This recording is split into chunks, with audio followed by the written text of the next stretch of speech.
Thomas the Tank Engine has worked his branch line for many years and knows it very well.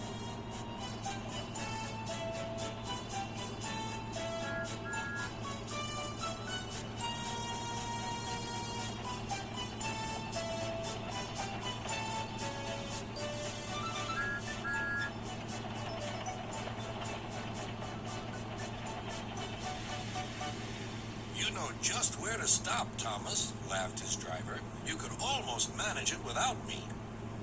Thomas had become conceited. He didn't realize his driver was joking. Later, he boasted to the others. Driver says I don't need him now. Don't be so daft, snorted Percy. I'd never go without my driver, said Toby earnestly. I'd be frightened. Puh, boasted Thomas. I'm not scared. You'd never dare. I would then. You'll see. The next morning, the firelighter came. Thomas drowsed comfortably as the warmth spread through his boiler. Percy and Toby were still asleep. Thomas suddenly remembered. Silly stick in the muds, he chuckled. I'll show them. Driver said I could manage without him.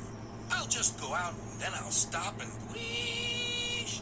That'll make them jump. Thomas thought he was being clever, but really he was only moving because a careless cleaner had meddled with his controls. He soon found his mistake. He tried to whoosh, but he couldn't. He tried to stop, but he couldn't. He just kept rolling along. He didn't dare look at what was coming next. There was the station master's house. The station master was about to have breakfast. Horrors, cried Thomas, and shut his eyes. The house rocked, broken glass tinkled, plaster was everywhere. Thomas had collected a bush on his travels. He peered into the room through its leaves. He couldn't speak. The station master was furious. His wife picked up her plate. You miserable engine, she scolded. Just look what you've done to our breakfast. Now I shall have to cook some more. She banged the door. More plaster fell. This time it fell on Thomas.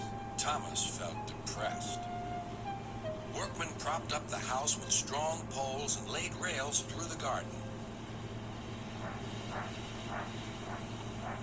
Then the Scottish twin engines Donald and Douglas arrived.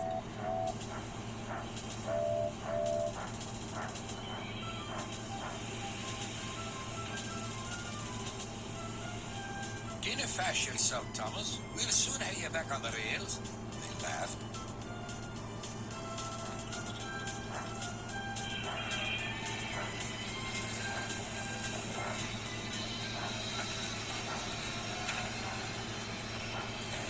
Donald and Douglas, puffing hard, managed to haul Thomas back to safety.